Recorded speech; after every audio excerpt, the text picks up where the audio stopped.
யாவருக்கும் ஆண்டவராகிய இயேசு கிறிஸ்துவின் நாமத்தினாலே என்னுடைய வாழ்த்துக்கள்.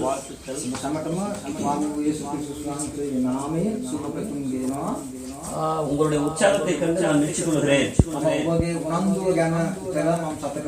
சிரமங்கள் இருக்கிறது, கஷ்டங்கள் இருக்கிறது, மிக தூரத்திலிருந்தும் சூழ்நிலைகள் வித்தியாசமா இருந்தாலும் இப்படிப்பட்ட ஒரு கூடுகையை மிகுந்த உற்சாகத்தை எனக்கு தருகிறது.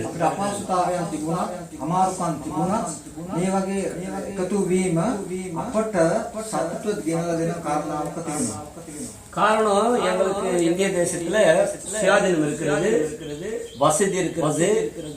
ஆனாலும் இப்படி ஜனங்கள் அவளோடு கூடி வருவது குறைவு. ඉන්දියාවේ අපිට නිදහස තිබෙනවා, ආසුකම් තිබෙනවා. එහෙම තිබිලා මේ වගේ සෙනඟ රැස් වෙනවා ගොඩක් අඩු. ஆகவே இப்படிப்பட்ட ஒரு கூடுகை புதிய ஏற்பாட்டு சபையானது ஆரம்பிக்கப்பட்ட பொழுது வீடுகள் தோறும் அப்பம் விட்டு ஆராதித்தார்கள் என்கிற காரியத்தை எனக்கு ஞாபகப்படுத்துகிறது. පුරාණ කාලයේදී ඇදහිලි වන්දරෝ මේ වගේ ගෙවල් රැස්වීම පවත්වලා ගොටි කැඩි මේවෙන් පවත්වුවා. இது ஒரு சாதாரண காரியம் இல்லை, සාමාන්‍ය දෙයක් නෙවෙයි. இது பரலோக சம்பந்தமான விஷயம். ස්වර්ගීක කාරණාවක්. உலக பிரகாரமான காரியங்கள் அல்ல. இது உலக பிரகாரமான காரியங்கள் அல்ல. ලෝක ආකාර කාරණාවක් නෙවෙයි. இது முழுவதும் பரலோக சம்பந்தமானது. මුලින්ම ස්වර්ගීක කාරණාවක්. அப்படின்னா இந்த உலகத்துல எனக்கு ஒண்ணு இல்லையான்னு கேட்கலாம். பரலோகம் எப்போ இருக்க போது, இப்ப எதுக்கு இந்த வேலை? அது கேட்கக்கூடிய கேள்விதான்.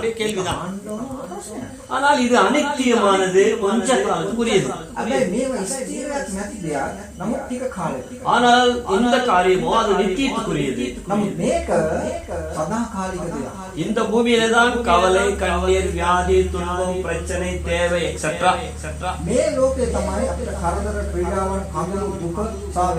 பிரச்சனை, திருடு, கொலை, கொள்ளை, பல காரியங்கள். ஆனால் நித்தியத்தில் இவர்களுக்கெல்லாம் இடமில்லை.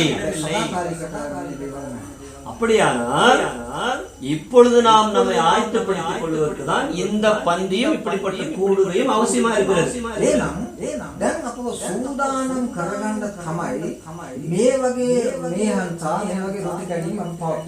இதற்கு தேவன் நம்மிடத்தில் எதையும் எதிர்பார்க்கவில்லை. எல்லாம் இலவசம். Everything is free. ஒன்றும் நீங்கள் கிரயம் கொடுக்க வேண்டியதில்லை. ஒன்றே ஒன்று, இந்த வேதத்தை நம்ப வேண்டும். இந்த வேதம் சத்தியம் என்பதை நீங்கள் அறிந்து கொள்ள வேண்டும். இந்த வார்த்தையிலிருந்து தான் நமக்கு ஜீவன் உண்டு, ஆசீர்வாதம் உண்டு, விடுதலை உண்டு, சமாதானம்.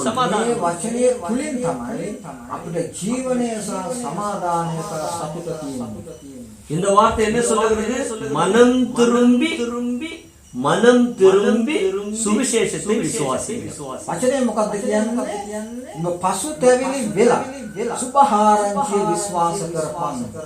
மனம் திரும்புங்கள், சுவிசேஷத்தை விசுவாசி.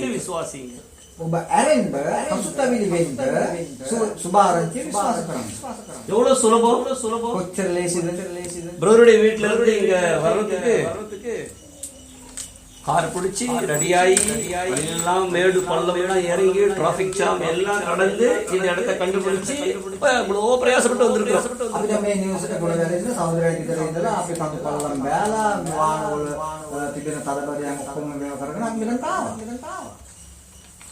இந்த வசனத்தை விசுவாசிப்பதற்கு இப்படிப்பட்ட பிரயாசம் அவசியமில்லை.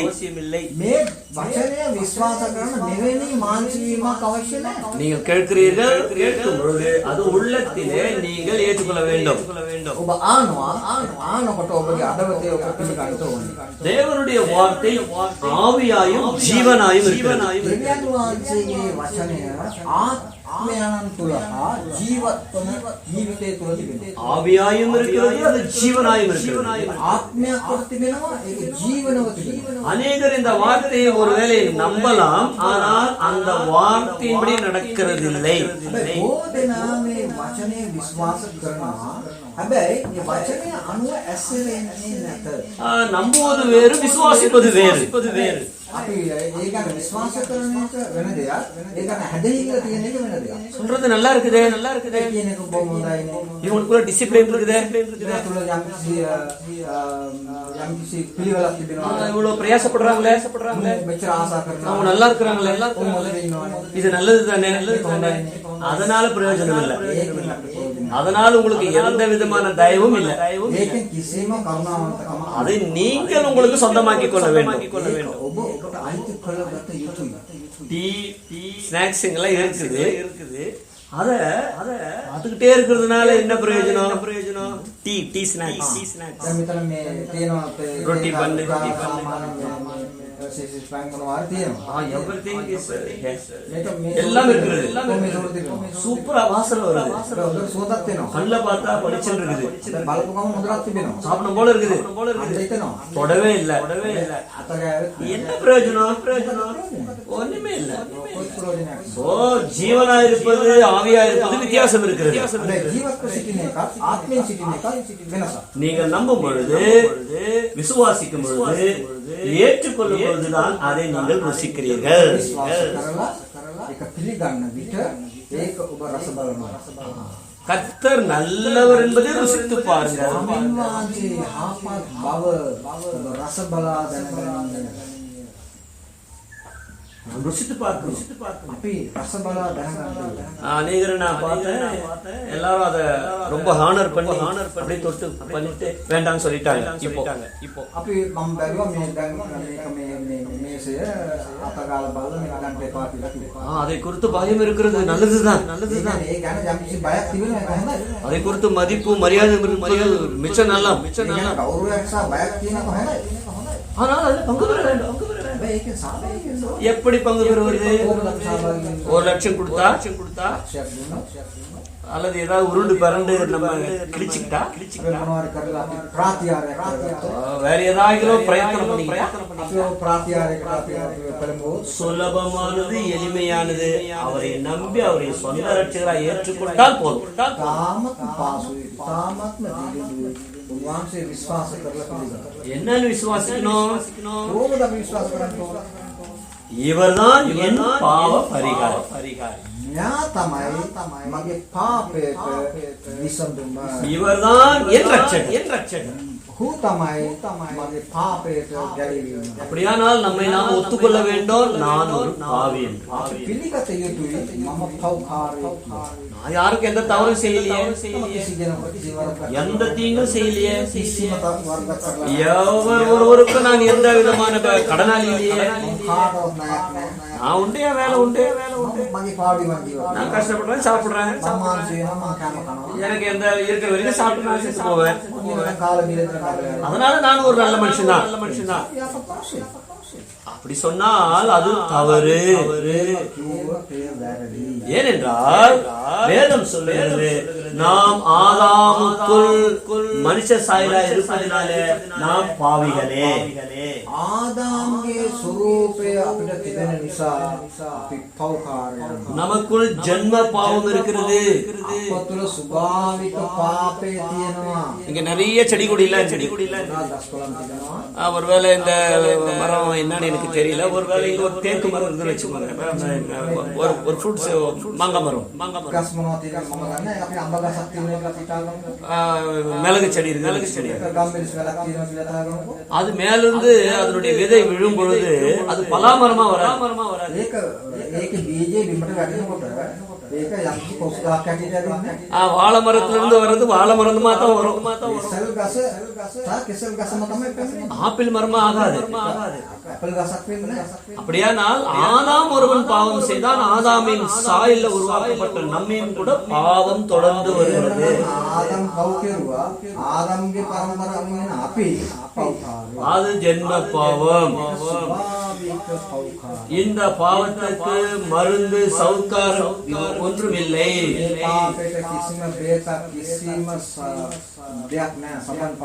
கோயிலுக்கு போனாலும் சரி, புண்ணிய காரியம் செய்தாலும் சரி, காணிக்கை கொடுத்தாலும் சரி, ஈம சடங்குகளை செய்தாலும் சரி, அது விடுதலை இல்லை.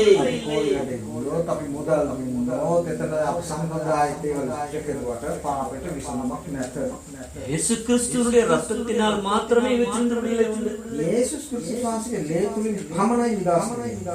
ஒருவர் போய்கொண்டே இருக்கிறார், திடீரென்று அவருக்கு ஒரு விபத்து ஏற்படுகிறது. உடனடியாக ரத்தம் எல்லாம் வீணாய் போய்விடுகிறது. ஹாஸ்பிட்டல் கூட்டு போறோம், பிளட் எல்லாம் லாஸ் ஆயிடுச்சு.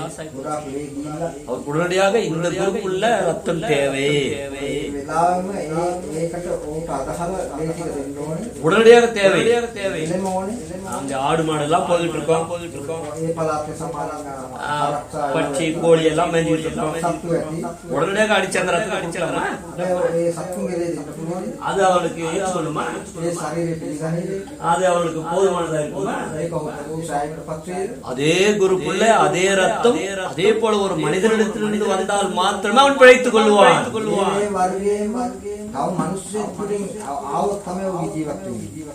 நமக்கு விலகுது இல்லையா? அதுபோலதான் பாவத்திலே வாழ்கிற மனிதனுடைய பாவம் போக தெய்வம் மனிதரானா. மனுஷியாகி பாபே நதிகரண்ட திவ்யன் வான்சே மனுஷ்ய விஸ்வாசா. அவரை நம்ப வேண்டாமா? அவர் தேவையில்லையா? அவரை ஏற்றுக்கொள்ள வேண்டாமா? அவரை நம்ப வேண்டாமா? நான் அடிபட்டு கிடக்கிறேன், என் ரத்தம் எல்லாம் வீணா போயிருக்கிறது, நான் இப்பொழுது பிழைக்க வேண்டுமே, அவருடைய ரத்தம் கொடுக்க ஆயத்தமா இருக்கிறாரே, அது என்னை சுத்திகரிக்குமே, அது எனக்கு விடுதலை தருமே. வேண்டாம் என்று சொன்னால் நஷ்டம் யாருக்கு? அந்த நஷ்டம் யாருக்கு? எனக்கு அருமையான சகோதர சகோதரிகளே, இயேசு கிறிஸ்துவின் ரத்தம் சகல பாவங்களை கழுவி நம்மை சுத்திகரிக்கிறது.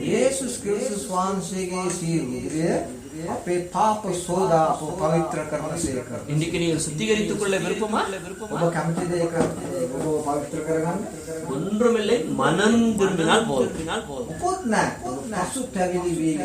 ஆண்டவரே என் உள்ளத்தில் வாரும், என் பாவங்களை மன்னியும், எனக்கு விடுதலை தாரும். எளிய ஜெபம், ஒரு எளிய விசுவாசம், உனக்கு நித்தியத்தில் பங்குண்டு. அதை ஞாபகப்படுத்துதான் இப்பொழுது பந்தியை அருமை சகோதரர் அவர்கள் அதை அனுசரித்தார்கள். அந்த அப்பம் கர்த்தராகிய இயேசு கிறிஸ்துவின் சரீரம் பிச்சப்பட்டது எனக்காக.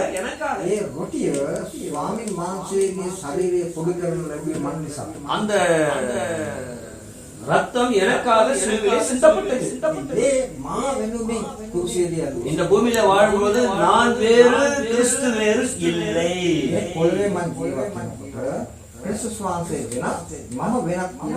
அவர் எனக்குள் இருக்கிறார், நான் அவருக்குள் இருக்கிறேன். அற்புதமான ஐக்கியம் இது. அதுதான் கிறிஸ்துவ வாழ்க்கை, அதுதான் கிறிஸ்துவ வாழ்க்கையுடைய நம்பிக்கை. இந்த பூமியில நம்பினதுனால இதிலே பங்கு பெறுகிறோம், நித்தியத்தில் அவரை முகமுகமாக பார்த்து போகிறோம்.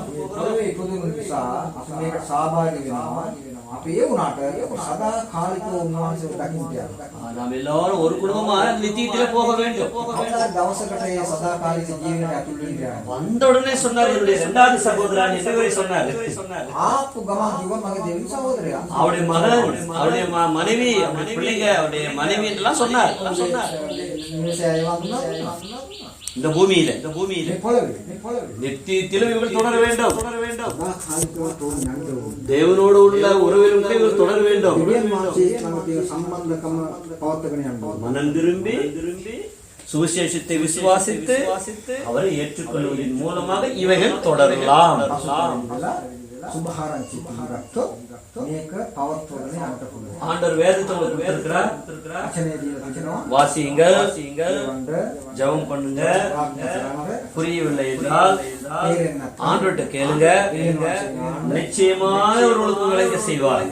වාරයෙන් ඔබට ඒක තේරුම් කරලා දෙන්න. இந்த சிறிய ஐக்கியம் பலப்படுத்தப்பட வேண்டுமானால் මේ පොඩි සහභාගීකම ශක්තිමත් වෙන්න ඕන නම් சவரன் ஏற்கனவே குறித்த அறிவிப்பை போல සහෝදරයා දුන්නේ දැන්වීම තුළ சிரமத்தை எடுத்து நீங்கள் இந்த கூடுகைகளுக்கெல்லாம் வரும் பொழுது அந்த ஐக்கியத்தை நீங்கள் அனுபவிக்கலாம்.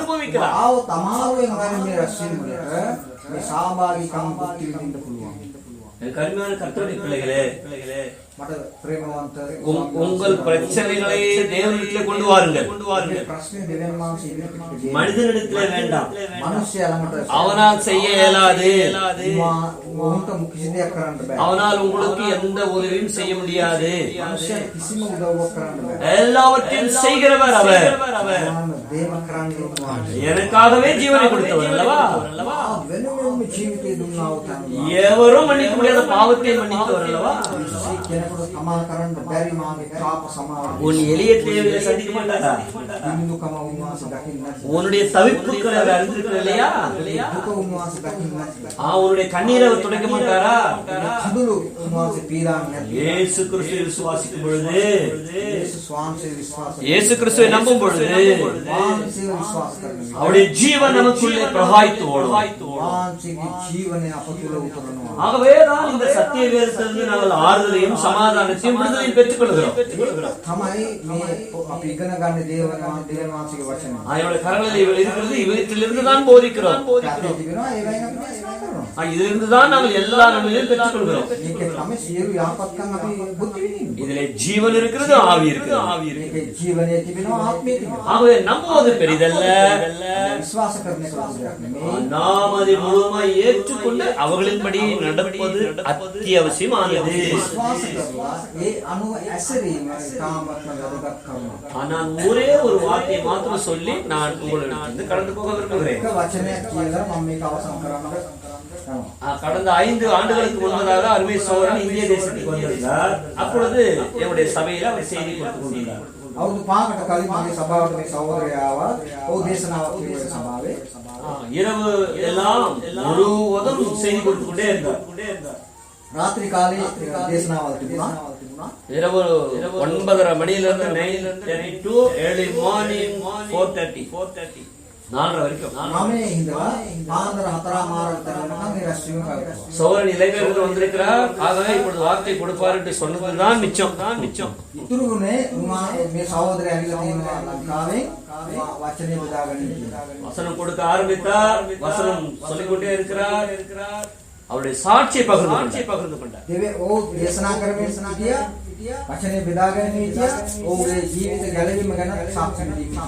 அதிலிருந்து இங்குள்ள சூழ்நிலைகள் வித்தியாசமா இருந்த போதிலும் சகோதரனுடைய அழைப்பின் பேரில இந்த இடத்திற்கு வந்து உங்களை எல்லாம் நேரடியாய் பார்ப்பதற்கு ஒரு வாய்ப்பு. දෙවියන් වහන්සේ මට අවස්ථාවක් දුන්නා. සහෝදරයා මුණ ගැහිලා දෙවියන් වහන්සේ තුල ගොඩක් එක්ක වචනේ දෙනවා. கிறிஸ்துவுடைய ஐக்கியத்தை பாருங்கள். දෙවියන් වහන්සේගේ සහභාගීකම ஒருவருக்கொருவர் அவயமா இருப்பதனாலே එකිනෙකා සමග ශරීරය බැඳීම ஒருவருக்கொருவர் அன்பு பாராட்டுகிறோம், එකිනෙකා අතර ප්‍රේමය බෙදා ගැනීම உறவு கொள்ளுகிறோம், එකිනෙකා සහභාගීකම அன்பிலே இணைகிறோம். ප්‍රේමයෙන් එකතු වෙනවා. இதுதான் கிறிஸ்துவுடைய அன்பு. இந்த இந்த கிறிஸ்துவுடைய அன்பு ප්‍රේමය ஆழம், அகலம், நீளம், உயரம் புத்திக்கே எட்டாத அன்பு. දීර්ඝ පළල උස ගැඹුර නැති ප්‍රේමය. அப்பேற்பட்ட அன்புள்ள ஆண்டவர் එවැනි ප්‍රේමයක් තියෙන අපේ දෙවියන් වහන්සේ ஏசாயாவின் புஸ்தகம் 58ஆம் அதிகாரம் 11ஆம் வசனத்தை நமக்கு சொல்கிறார். 58:11 ஐசையா chapter 58 verse 11. 58:11 கர்த்தர் நித்தமும் உன்னை நடத்தி மகா வறட்சியான காலங்களில் உன் ஆத்துமாவை திருப்தியாக்கி உன் எலும்புகளை எண்ணமுள்ளதாக்குவார். நீ நீர்ப்பாய்ச்சலான தோட்டத்தை போலவும் வற்றாத நீரூற்றை போலவும் இருப்பாய்.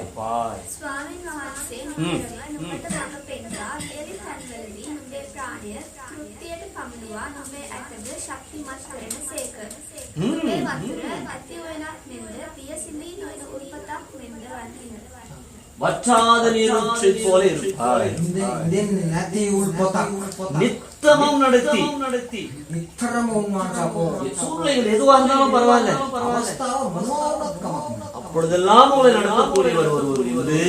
හැම වෙලාවෙම අපෝ උන්වහන්සේ ගෙනියනවා. உன்னை நேசிக்கிற ஒருவர் உண்டு. ප්‍රේම කරන කෙනෙක් ඉන්නවා. உன்னை பாதுகாக்கிறவர் உண்டு. ආරක්ෂා කරන කෙනෙක් ඉන්නවා. போஷிக்கிறவர் உண்டு. පෝෂණය කරන කෙනෙක් ඉන්නවා. நித்தமும் நடத்துகிற தேவன். නිතරම උන්වහන්සේ අපෝ வறட்சி இல்லாம போகாது. මේක වියලිකම නැති වෙන්නේ. குறைவுகள் இல்லாத எந்த மனிதனும் இல்லை. නැති කිසිම මිනිසෙක් නැහැ. நமக்கு 20,000 இல்லன்னு கஷ்டப்படுறோம். 20,000ක් නැහැ කියලා අපි දුක් වෙනවා. ஒரு பெரிய முதலாளி தனக்கு 1 கோடி இல்லன்னு கஷ்டப்படுவான். ලොකු මුදලාලි කෙනෙක් කෝටියක් මට අම්බෙන්න ඕනේ ඒක නෑ. ஒருவேளை இந்த இலங்கை தேசத்தை ஆள வேண்டும் என்று நம்புகிறவன் நமக்கு பல மில்லியன் கோடி இல்லாம இருக்குதுன்னு அவன் கஷ்டப்படுவான். ආණ්ඩු කරන කෙනා හිතන්නේ මට ගොඩක් මුදල් නැහැ කියලා. வித்தியாசம் வேறு, ஆனால் தேவைகள் எல்லா மனிதனுக்கும் இருக்கதான் செய்கிறது. කාරණාව වෙනස්. උවමනාව එකයි. வறட்சிகள் உண்டு மனிதனுக்கு, වියලිකම තියෙනවා. ஆனால் ஆண்டவர் ஆத்துமாவை திருப்தியாக்குவார். Praise the Lord. Praise the Lord. ආත්මය තෘප්ති බවට ஆத்துமாவை திருப்தியாக்குவார். ආත්මය තෘප්ති බවට அதிலே சமாதானம், சந்தோஷம், மகிழ்ச்சி இருக்கும். සමාදාන ප්‍රීතිය සතුට තිබෙනවා. குறைவு இருக்கும், பிரச்சனை இருக்கும், சொல்ல முடியாத, தாங்க முடியாத வேதனை இருக்கும். බැරි වේදනාවක් අපිට. ஆத்துமா திருப்தியா இருக்கும். ආත්මය තෘප්ති බවට Psalm 138 138 சங்கீதம். ගීතාවලිය 138 சங்கீதம் 138 138 138 சங்கீதம். Verse 3 மூன்றாம் வசனம். තුන්වෙනි පදය நான் கூப்பிட்ட நாளிலே எனக்கு மறு உத்தரவு அருளினீர், என் ஆத்துமாவிலே பலன் தந்து என்னை தைரியப்படுத்தினீர். මාවට අඬලසන දවසේදී ඔබ මට උත්තර වී මාගේ ආත්මය ශක්තිමත් කොට ධෛර්ය දෙසීක. எதிலே பலப்படுத்துகிறார்? උමනේ මොකෙන්ද අපෝ සත්‍යමත් කරන්නේ? நான் கூப்பிட்ட பொழுது எனக்கு சாப்பாடு கொடுத்தாரு, துணி கொடுத்தாரு, வீடு கட்டி கொடுத்தாரு, கல்யாணம் கட்டி கொடுத்தாரு. நோ இல்ல. කතා කරපු වෙලාවේ සාමාන්‍ය මගේ අවශ්‍යතාවය මුතු කරපු කන්මාන්ත නෙමෙයි. கூப்பிடாத கூட இதெல்லாம் கிடைக்குதே. මම නැතිකට මම වෙනවා. துன்மார்க்கனுக்கு கூட எல்லாம் இருக்குதே. හැබැයි දුෂ්ටයන්ටත් මේව තියෙනවා. நம்மை காட்டிலும் பொல்லாத மனுஷன் ரொம்ப செழிப்பா இருக்கிறானே. ඒකට නරක මිනිස්සු බොහොම ආශිර්වාද ඉන්නවා. அவன் ஒண்ணும் கூப்பிடுறது இல்லையே. උන් අඬගන්නේ නැහැ. நம்ம தானே ஆண்டவரே சப்பா உதவி செய்யன்னு சொல்றோம். පිනේ යන්නේ දෙවනා සත්‍ය උපකාර කරන්න කියලා කියන්නේ. எங்கே பலன் தருகிறார்? කොයිද ශක්තිය ලබා දෙන්නේ? இந்த 138 சங்கீதம் 3ஆம் வசனத்தின்படி 38 என் ஆத்துமாவிலே பலன் தந்து. ආගේ ආත්මය උන්වහන්සේට කතා කරනවා. ஏசியா 58:11 வாசித்தோம், உன் ஆத்துமாவை திருப்தியாக்குகிறார் என்று. ආත්මේ තෘප්ති බවට පත් කරනවා කියලා අපි කියුවා. அந்த தேவன் சொல்லுகிறார், நீ கூப்பிடும் பொழுது உன் ஆத்துமாவை பலப்படுத்துகிறார். ඒ දිවෙන් වාසය කරන අඬගාන කලේ අපේ ආත්මයම ශක්තිමත් කරනවා. ஏன் அந்த ஆத்துமாவை அவர் திருப்திப்படுத்துகிறார், பலப்படுத்துகிறார்? ඇයි එහෙම කියන්නේ? சங்கீதங்களின் புத்தகம் ගීතාවලිය 49ஆம் சங்கீதம் 41 9ஆம் வசனம். 9 පද. சங்கீதம் 49:9. அவர்கள் ஆத்தும மீட்பு மிகவும் அருமையாயிருக்கிறது, அது ஒருபோதும் முடியாது. කියවන්න. එසේය මා විසින් විශ්වාස කළා වූ මාගේ භෝජනයෙන් කෑවා වූ මාගේ හිතේසි මිත්‍රයා මට විරුද්ධව විරුද්ධ එසවිය. name correct. 32යි 49 verse 9.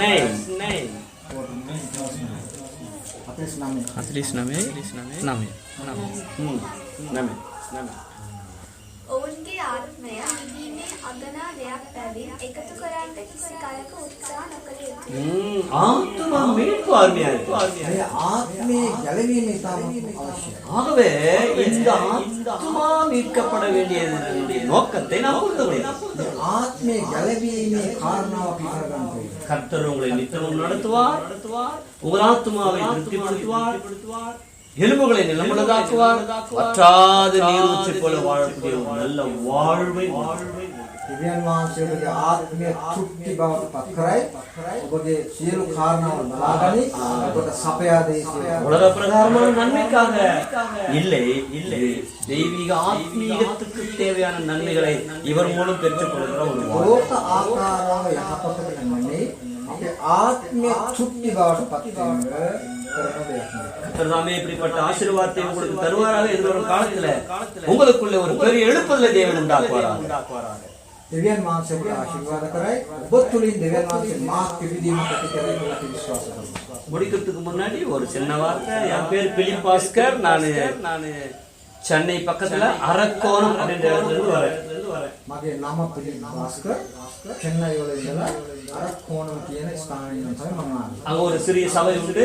සුරා සභාවක් තියෙනවා. இன்றைக்கும் அங்க நடந்து கொண்டிருக்கிறது. දැන් තියෙනවා அருமை சகோதரி ரெபேக்கா மனைவி බිරිඳ රේකා. பிள்ளைங்க 2 பேர் இருக்கிறாங்க. ஜோசப் பால் ஓலாம் දරුවෝ දෙනෙක් ඉන්නවා. කෙනෙක් කියනවා ජෝසප් පාල් ஓலாம் பாய் பேபி